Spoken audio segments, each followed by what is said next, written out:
Hello, Inspire principals, future leaders, regular principals.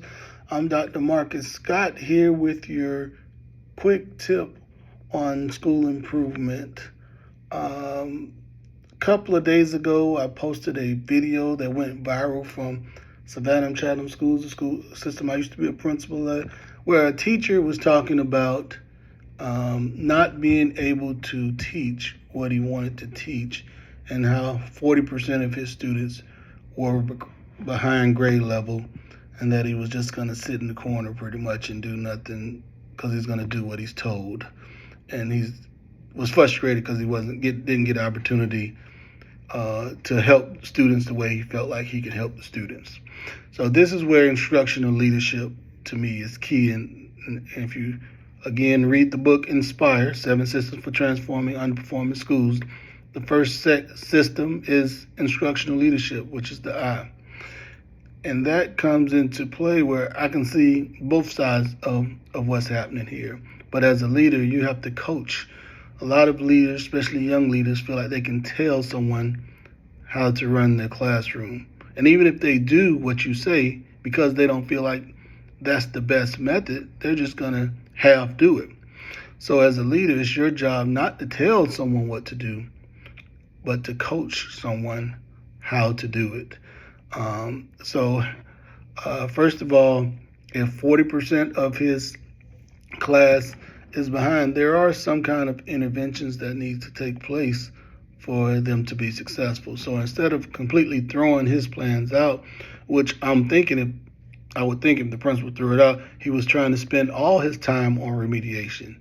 And since they're third graders, I think he said third graders, you can't spend all of your time doing first grade work, even if they're on the first grade.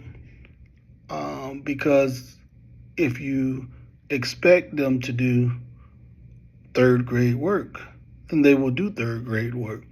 So there's a way to remediate and accelerate at the same time. So that is what he needs to focus on accelerating that learning, so that you can spend some time doing remedial skills when necessary, but most of that time need to be spent on standard-based, on grade level curriculum, which is what the principal was probably saying, but didn't explain it to that teacher, just told him that this is what had to be done. But again, that is a gift for instructional leaders on how to coach teachers on student success. And that comes with showing data and showing the teacher that this works, right? The teacher was talking about how frustrated he is because he feel like that. So if his data shows something different, then that's a conversation that need to be had. But again, there has to be a conversation and communication if you're an instructional leader, to make sure. It's two things that I told my teachers. I'm not going to tell you, I'm not going to run your classroom, and I'm not going to run your grade book. But I am putting parameters in place for you to be that is research-based for you to be successful and that students are learning. So long as you're within those parameters, hey, this is your classroom, your grade book. All right. So in the book, it talks about some of those parameters and for grade books and instructional strategies that I required as well. And those are the things that help, not telling teachers what they have to teach.